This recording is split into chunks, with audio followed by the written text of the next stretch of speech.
ఎన్నో సార్లు చేసిన అనుభవంతో చెప్తున్నా, టేస్ట్ మాత్రం అదిరిపోతుంది. బయట కొంటే డబల్ కాస్ట్, అదే ఇంట్లో చేసుకుంటే double taste. Hello everyone, welcome back to my channel. ఈ రోజు వీడియో వచ్చేసి ప్రాన్స్ పికిల్ చేసి. మనకి నాన్ వెజ్ తినాలనిపించినప్పుడల్లా అప్పటికప్పుడు వంట చేసుకొని తినలేం కదా. అదే ఇలా ప్రాన్ పికిల్ చేసుకొని ఇంట్లో చక్క పెట్టుకుంటే తినాలనిపించినప్పుడల్లా వేడి వేడి అన్నంలో వేసుకొని ఏం చక్క తినొచ్చు. నార్మల్గా ప్రాన్స్ కొంటే ఎంత ఉంటుంది? కేజీ 400 నుంచి 500. అదే ప్రాన్స్ పికిల్ కొన్నాం అనుకోండి, కేజీ 1400 నుంచి 1600 వరకు ఉంటుంది. సో అందుకే టేస్టీగా ఇంట్లో ఎలా ప్రిపేర్ చేసుకోవాలో ఇప్పుడు నేను చూపిస్తున్నాను, చూసి చేసేసుకోండి. ఫస్ట్ అయితే నేను ఇక్కడ 1 కిలో ప్రాన్స్ తీసుకున్నాను. పొట్టుతో కలిపి తీసుకున్న 1 కేజీ.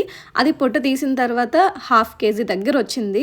దాన్ని మళ్ళీ మనం వాష్ చేసుకొని తర్వాత ఇంకా ఫ్రై చేస్తే మొత్తానికి ఇంకా దగ్గరగా అయిపోతుంది. ఈ ప్రాన్స్తో పెద్ద ప్రాబ్లం ఏంటి తెలుసా? నరాలు తీయడం. ఈ నరాలు తీయడం చాలా టైం పట్టేస్తుంది. సో మొత్తం అంతా ఇలా క్లీన్ చేసుకున్న తర్వాత ఇప్పుడు వేయించుకోవడం కోసం స్టవ్ పైన ప్యాన్ పెట్టుకొని అందులో 200 ml ఆయిల్ వేసుకోవాలి. అది కూడా పల్లి ఆయిల్ అనమాట. ఆయిల్ వేసుకున్న తర్వాత ఇప్పుడు మనం ఏదైతే క్లీన్ చేసుకున్నామో ప్రాన్స్ అన్నిటిని ఇందులో వేసుకొని మీడియం ఫ్లేమ్లోని అలా కలుపుకుంటూ వేయించుకోవాలి. మనకి ప్రాన్స్ ఏ సైజులో తీసుకున్నా పర్వాలేదు, కానీ అందులో నరాలు మాత్రం కంపల్సరిగా తీయాలండి. ఎందుకంటే మనం పికిల్ తింటున్నప్పుడు అందులో ఇసుకైనా తగలొచ్చు, లేదు అంటే టేస్ట్ అయినా చేంజ్ అయిపోవచ్చు. కానీ అది ఉండడం వల్ల చేదు వస్తుందని మాత్రం చెప్పలేను, కానీ టేస్ట్ అయితే కంపల్సరిగా చేంజ్ అయిపోతుంది, ఇసుక కూడా తగులుతుంది. సో ప్రాన్స్ అన్ని చూసారు కదా, ఈ కలర్ వచ్చేంత వరకు వేయించుకోవాలన్నమాట. మధ్య మధ్యలో కలుపుతూనే ఉండాలి, ఇవి ఎక్కువగా అడుగు పట్టేస్తాయి. సో వీటిని ఇప్పుడు సపరేట్గా ఒక బౌల్లోకి తీసేసుకుందాం. ఇప్పుడు ప్రాన్స్ వేగిపోయి సపరేట్ చేసుకున్నాం కదా, అదే ఆయిల్లో ఒక 3 టేబుల్ స్పూన్ అల్లం వెల్లుల్లి పేస్ట్ వేసుకోవాలి. అల్లం వెల్లుల్లి పేస్ట్ ఫ్రెష్గా ఉన్నది వేసుకుంటే బాగుంటుందండి. ఈ అల్లం వెల్లుల్లి పేస్ట్ కూడా లో ఫ్లేమ్లో పెట్టుకొని కొంచెం వేయించుకోండి స్టార్టింగ్, తర్వాత కొంచెం ఫ్లేమ్ పెంచుకొని వేయించుకోండి. ఈ కలర్ వచ్చేంత వరకు కలుపుకుంటూ వేయించుకోవాలి.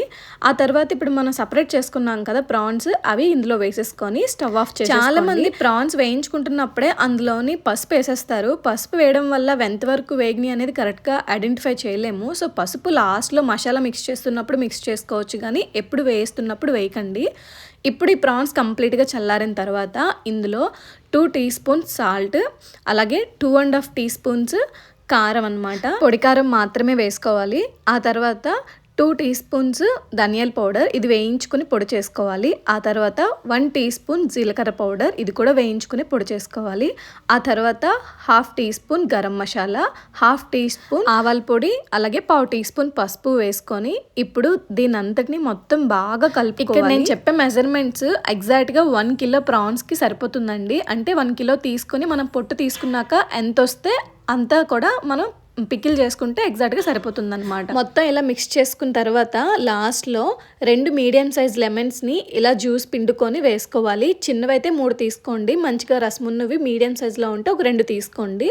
ఈ జ్యూస్ అంతా అందులో వేసేసుకొని మళ్ళీ ఒకసారి బాగా మిక్స్ చేసుకోవాలి. ఇందులో మెయిన్గా సాల్ట్, కారం, పులుపు కరెక్ట్గా ఉండాలి, అప్పుడే టేస్ట్ చాలా బాగుంటుంది.